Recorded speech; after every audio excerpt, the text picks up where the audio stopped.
जय श्री कृष्णा दोस्तों, मैं वीरेंद्र सिंह सिसोदिया आप सभी का आपके अपने यूट्यूब चैनल पर स्वागत करता हूं। दोस्तों, पिछले वीडियो में हमने प्रश्न बैंक जो है लोक शिक्षण संचालनालय भोपाल द्वारा जो प्रश्न बैंक जारी की गई है उसका अध्याय 6 त्रिभुज जो है उसके क्वेश्चन नंबर 4 तक अपने सॉल्व कर लिए थे। ऑब्जेक्टिव हमने सब सॉल्व कर लिए थे। इस वीडियो में हम आगे के क्वेश्चन देखते हैं। चलिए प्रश्न क्रमांक 5 से स्टार्ट करते हैं। इसने बोला है कि यदि कोई एक रेखा एक त्रिभुज एबीसी की भुजा एबी और एसी को बिंदु डी और ई पर प्रतिच्छेद करती है, मतलब एक त्रिभुज दिया एबीसी, इसमें भुजा एबी और एसी को ये रेखा बिंदु डी और ई पर प्रतिच्छेद करती, तथा इसने बोला है कि बीसी के समांतर ये जो रेखा है डीई, ये रेखा क्या है बीसी के समांतर, तब आपको सिद्ध करना A D upon A B equal to होता है ए ई अपॉन ए सी। ठीक है, तो ये चित्र अपन यहाँ पर देखते हैं। ये त्रिभुज एबीसी है, इसमें एक रेखा डीई भुजा बीसी के समांतर। आपको क्या पता है कि आप जानते हो चूंकि डीई क्या है भुजा बीसी के समांतर है। अगर डीई बीसी के समांतर है तो हम थेल्स प्रमेय से क्या लिख सकते हैं? थेल्स प्रमेय के अनुसार क्या होगा? एडी अपॉन डीबी, इसलिए एडी अपॉन में डीबी बराबर होगा किसके? ए ई अपॉन ई सी, ए ई अपॉन में ई सी। कैसे? थेल्स प्रमेय से, थेल्स प्रमेय से। ठीक है, क्योंकि आपको पता है कि ये जो भुजा है डी ये बीसी के समांतर, अगर ये डी ई बीसी के समांतर है तो ये रेखा क्या करेगी? इन दोनों भुजाओं को समान अनुपात में विभक्त करेगी। समान अनुपात में मतलब A D upon D B बराबर होगा ए ई अपॉन ई सी, ए ई अपॉन ई सी, है ना, थेल्स प्रमेय के अनुसार। अब आपको जो सिद्ध करना उसमें ए डी और ए ई तो है, क्या नहीं है उसमें? देखो ए डी और ए ई तो है, क्या नहीं वहाँ पर? यहाँ पर ए बी और ए सी थी, यहाँ पर ए बी और ए सी नहीं है, तो अपने को डी बी और इसी को गायब करना है ना। तो हम क्या करते हैं? ए डी को नीचे ले आते हैं, ए ई को भी कहाँ ले आते हैं? नीचे ले आते हैं। मतलब हम क्या करते हैं? दोनों पक्षों का व्युत्क्रम करते हैं। क्या करते हैं? दोनों पक्षों का व्युत्क्रम। व्युत्क्रम मतलब उल्टा, जो बटे में लिखा उसको आप अंश में लिख दो, और ए डी अंश में था तो उसको बटे में लिख दो, मतलब उल्टा हो गया। तो इसको भी उल्टा कर दो, इसी को ऊपर लिख दीजिए आप, और ए ई को बटे में लिख दीजिए। तो क्या किया आपने? दोनों पक्षों का व्युत्क्रम किया। क्या किया? दोनों पक्षों का व्युत्क्रम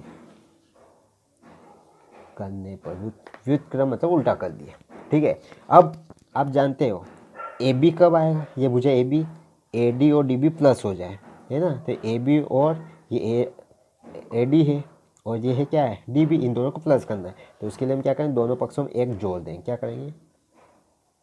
दोनों पक्षों में एक जोड़ने पर, ठीक है।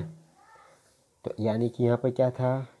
डी बी अपॉन में था ए डी, और इधर था ई सी अपॉन में ए ई। दोनों पक्षों में हम क्या कर रहे हैं? 1 प्लस कर रहे हैं ना, दोनों पक्षों में एक जोड़ दिए। अब इसका हम एलसीएम लेके हल करते हैं। यहाँ पर ए डी, यहाँ पर कुछ नहीं, क्या 1 है, तो ए डी और 1 का एलसीएम क्या आएगा? ए डी आएगा। और एलसीएम लेके हल करते हैं। देखो यहाँ पे ए डी में हम कौन संख्या से गुणा करें कि ए डी बन जाए? तो सेम है ना, ये भी ए डी और ये भी ए डी, तो 1 का, तो 1 का इंटू ऊपर होगा तो ऐसा कैसा, 1 का इंटू डी बी में होगा तो ये डी बी ऐसा कैसा, फिर प्लस। अब ये 1 है, 1 में आप कौन सी संख्या से, ऐसी कौन सी संख्या उससे गुणा करें ए डी बन जाए? तो ए डी से, तो ए डी का इंटू आप ऊपर कर दो। कुल मिला के क्रॉस इंटू हुआ है, क्या हुआ? इसका इंटू इसमें हो गया और इसका इंटू इसमें हुआ, और पूरे बटे में क्या है? इन दोनों का गुणा। तो ए डी का गुणा 1 में ए डी है, ठीक है, इक्वल। इसी प्रकार इधर भी ये पूरे के बटे में ए ही हो जाएगा, है ना, और क्रॉस इंटू कर देते हैं। इसका इंटू इसमें हो जाएगा, और यहाँ पे कुछ नहीं तो 1 है, 1 का इंटू इसमें होगा, तो 1 का इंटू इसी में होगा तो ये आ जाएगा ई सी, प्लस ए ई का इंटू 1 में होगा तो ये आएगा ए ई, क्रॉस इंटू हुआ है, ठीक है। चलिए अब थोड़ा सा आप आकृति में देखिएगा क्या बन रहा है। आकृति में A D upon plus D B, है ना, ए डी और डी बी को अगर हम प्लस कर देते क्या आ जाएगा? ए बी बन जाएगा। देखो ये ए डी और डी बी प्लस हो रहा है तो उसको हम क्या लिख सकते हैं? ए बी लिख सकते हैं। बटे में क्या चल रहा है? ए डी, है ना। इसी प्रकार ए ई प्लस ई सी, है ना, ए से ई पे आ गया अपन, प्लस ई से सी पर ई सी, तो ए ई प्लस ई सी क्या हो जाएगा? ए सी हो जाएगा। तो ये रहा ए प्लस ई सी, इसको हम क्या लिख सकते हैं? ए सी लिख सकते हैं। बटे में क्या चल रहा है? ए ई, ठीक है। क्या किया आपने कि चूंकि हम जानते हैं ए डी है ना, A D plus D B, plus का डी बी बराबर क्या होगा, ए बी हो जाएगा, है ना। A D plus D B बराबर क्या हो गया, ए बी हो गया। तो यहाँ पर था A D plus D B, तो उसको हमने क्या लिखा, ए बी लिखा है। इसी प्रकार यहाँ क्या था, ए ई प्लस ई सी, ए ई प्लस ई सी बराबर क्या हो जाएगा, ए ई प्लस ई सी बराबर क्या हो जाएगा, ए सी हो जाएगा। तो वहाँ पे लिखा आपने ए सी, है ना, ये ए ई प्लस ई सी, तो ए सी लिखा। आपको जो सिद्ध करना था उसमें ए बी और ए सी का बटे में, अपना ए बी और ए सी का अंश में लिखा है। तो हम क्या करेंगे, पुनः दोनों पक्षों का व्युत्क्रम करने, क्या लिखेंगे, पुनः दोनों पक्षों का व्युत्क्रम करने पर, व्युत्क्रम मतलब उल्टा, चलिए उल्टा कर दीजिए, ए डी को ऊपर लिख दीजिए। तो ए डी ऊपर गया तो ए बी कहाँ जाएगा, बटे में आ जाएगा, बराबर ए ही ऊपर हो जाएगा अंश में, तो ए सी कहाँ जाएगा, बटे। यही आपको सिद्ध करना था। क्या सिद्ध करना था आपको, कि A D upon A B बराबर A E upon A C, ये A D upon A B बराबर ए ई अपॉन ए सी, यही आपको सिद्ध करना था। ठीक है, चलिए अगला क्वेश्चन देखते हैं।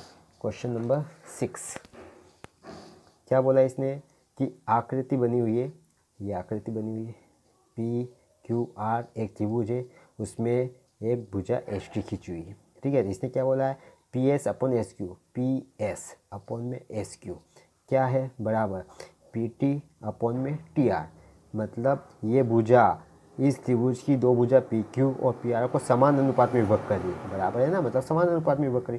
तथा इसने बोला है कौन पी एस टी, कौन पी एस टी ये वाला कौन क्या है, पी आर क्यू के, पी आर क्यू, है ना।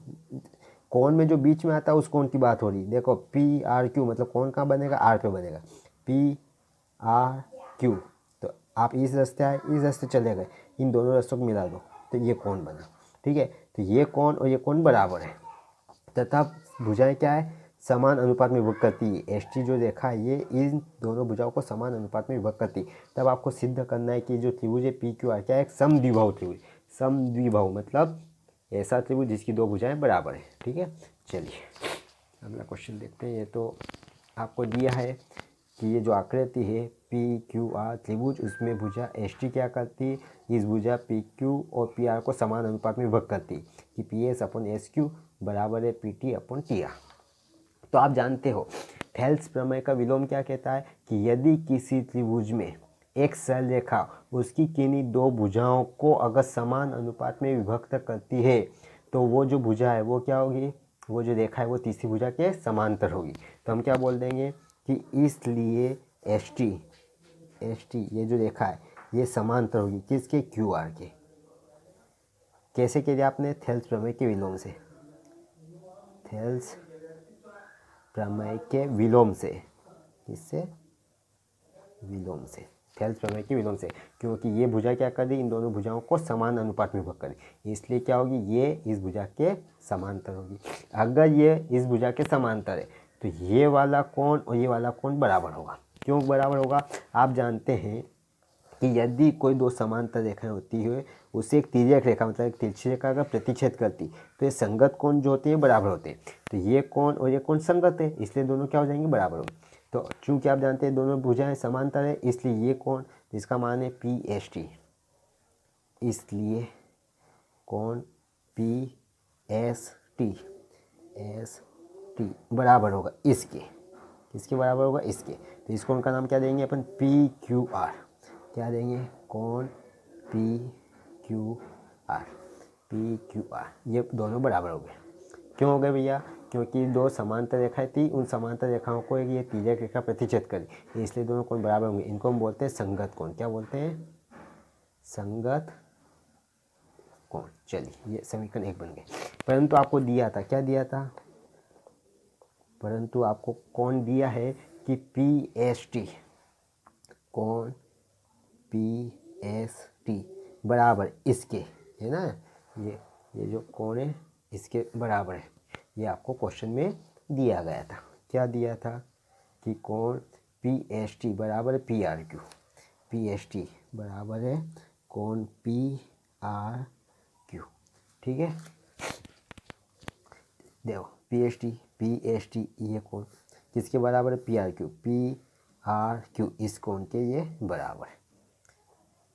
समीकरण 1 व 2 से है ना, जहाँ पर ये भी कोण पी एस टी का मान, ये भी पी एस टी का मान, तो ये दोनों बराबर, तो ये दोनों भी आपस में क्या हो गए, बराबर हो गए। तो समीकरण 1 व 2 से है ना, अगर ये कोण पी एस टी, तो यहाँ पे पी एस टी का मान लिख सकते हैं ना। यहाँ जो पी एस टी लिखा है कोण पी एस टी, इसका मान ये क्या है, कोण पी क्यू आर, क्या लिखा आपने, कोण पी क्यू आर, कहाँ लिख दिया, इसके स्थान पर। और बराबर में क्या चल रहा है इधर, कोण पी आर क्यू, है ना।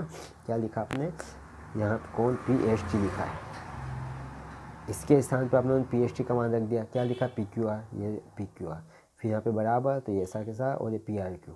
ठीक है, क्योंकि ये दोनों कोण आपस में बराबर है, तो ये दोनों भी आपस में बराबर हो गए। आकृति में देखिएगा कि कोण पी क्यू आर ये वाला कोण, और कोण पी आर क्यू ये वाला, ये दोनों बराबर हो गए, है ना। ये कोण और ये कोण बराबर है। तो आप जानते हो यदि किसी त्रिभुज में, अगर कोई त्रिभुज है, उस त्रिभुज में अगर दो कोण बराबर, ये कोण और ये कोण अगर बराबर, तो इन दोनों कोणों के समूह भुजाएं बराबर होगी। इस कोण के सामने एक भुजा ये, और इस कोण के सामने भुजा ये भी क्या होती है, समान होती है। तो आप जानते हो ये कोण और ये कोण बराबर है, तो इस कोण के सामने एक भुजा ये, मतलब ये पूरी भुजा कोण पी क्यू, इसलिए भुजा पी क्यू बराबर होगी किसके, इस कोण के सामने वाली भुजा। तो इसके सामने वाली भुजा कौन है, पी आर, दोनों क्या होगी, पी क्यू और पी आर बराबर होगी। कैसे, समान कोणों की समूह भुजाएं, क्या लिखेंगे, समान कोणों की सम्मुख भुजाएं क्या होती है, समान होती है ना। अगर एक त्रिभुज है, उस त्रिभुज में अगर दो कोण बराबर है, तो उन कोणों के सामने एक भुजा, इस कोण के सामने भुजा ये, और इस कोण के सामने भुजा ये दोनों भी आपस में क्या होगी, बराबर होगी। ठीक है, तो आपने सिद्ध किया है कि ये वाला कोण पी क्यू आर, ये पी क्यू आर, ये वाला कोण किसके बराबर है, पी आर क्यू के, पी आर क्यू मतलब इस कोण के। तो ये कोण और ये कोण बराबर है, तो इस कोण के सामने भुजा ये पूरी, मतलब पी आर, और इस कोण के सामने भुजा ये कोण पी क्यू, मतलब पी क्यू और पी आर भी आपस में बराबर होगी। कैसे होगी, समान कोणों की समूह भुजाएं। ठीक है, चलिए अगला क्वेश्चन देखते हैं। अगला क्वेश्चन क्या कह रहा है,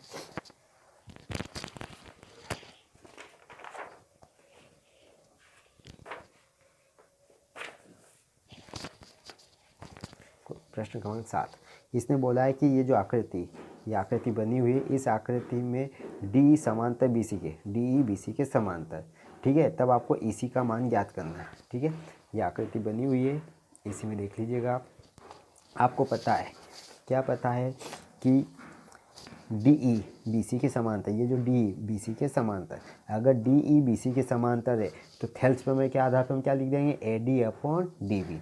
कैसे लिखेंगे, आपको पता है कि चूंकि डी ई समांतर है किसके, बी सी के, तो डी ई बी सी के अगर समांतर है, तो इसलिए थेल्स प्रमेय के आधार पर हम क्या लिखेंगे कि A D upon D B, A D बटे में डी बी किसके बराबर होगा, ए ई अपॉन इसी के, ए ई अपॉन में इसी के, है ना। क्योंकि ये जो भुजा है डी ई, ये बी सी के समांतर है, तो ये डी ई बी सी के समांतर है, तो थेल्स प्रमेय के आधार पर क्या होगा, A D upon D B बराबर होगा ए ई अपॉन इसी के। अब जिन जिन के मान आपको दिए वो रख दो। ए डी का मान कितना दिया यहाँ पर, 1.5 सेंटीमीटर ये लिखा, बटे में क्या है डी बी, तो डी बी का मान कितना, ये रहा डी बी 3 सेंटीमीटर, फिर बराबर ए ई कितना है, 1 सेंटीमीटर सॉरी, और ये इसी आपको ज्ञात करना है। चलिए, अब यहाँ जो लिखा है ना 1.5, इसमें जहाँ पे दशमलव है ना, उस दशमलव के बाद कितने अंक है, 1 अंक है। यहाँ पर 1.5 बटे में 3, यहाँ पे देख लीजिए, दशमलव बाद 1 अंक है, तो आप 1 जीरो लगा दो और ये दशमलव हटा दीजिए, बराबर ये क्या चल रहा है, 1 बटे में इसी। अब देखिए ये हो गया 15 और ये हो गया 30, तो 15 एकम 15 और 15 दूनी 30, काट दिया ना। क्या बचा, ये ऊपर बचा 1/2 बराबर इधर चल जाए 1/EC। अब ये बटे में कहाँ जाएगा, ये 2 इसके गुणित में जाएगा, तो ये क्या हो जाएगा 2 एकम 2, और ये जो बटे में EC वो 1 के गुणित में जाएगी, है ना, मतलब 1 में गुना होगा। तो EC का गुना 1 में होगा, क्या आ जाएगा EC ऐसा का ऐसा, मतलब EC का मान कितना आ गया 2 सेंटीमीटर। कितना आएगा 2 सेंटीमीटर। थैंक यू दोस्तों, कमेंट करके ज़रूर बताना मेरा वीडियो आपको कैसा लगा है। अगर आपको फिर भी कोई दिक्कत रहती, कोई बात समझ में नहीं आती, तो कमेंट करके बिल्कुल बताइएगा। और उम्मीद है आपको मेरा वीडियो पसंद आया होगा। अगर आप इसी तरह के और भी वीडियो देखना पसंद करते हैं तो प्लीज़ मुझे लाइक, शेयर और मेरे चैनल को सब्सक्राइब कीजिए, और कमेंट करके ज़रूर बताइएगा आपको मेरे वीडियो कैसे लगे हैं, है ना। ये जो अगला क्वेश्चन है अभी मैंने जैसा समझाया सेम टू सेम वैसा ही है, आप कोशिश कीजिएगा, हो जाएगा। अगर नहीं होता है फिर कमेंट करके बताइएगा, मैं आपकी हेल्प करूँगा। थैंक यू, जय श्री कृष्ण।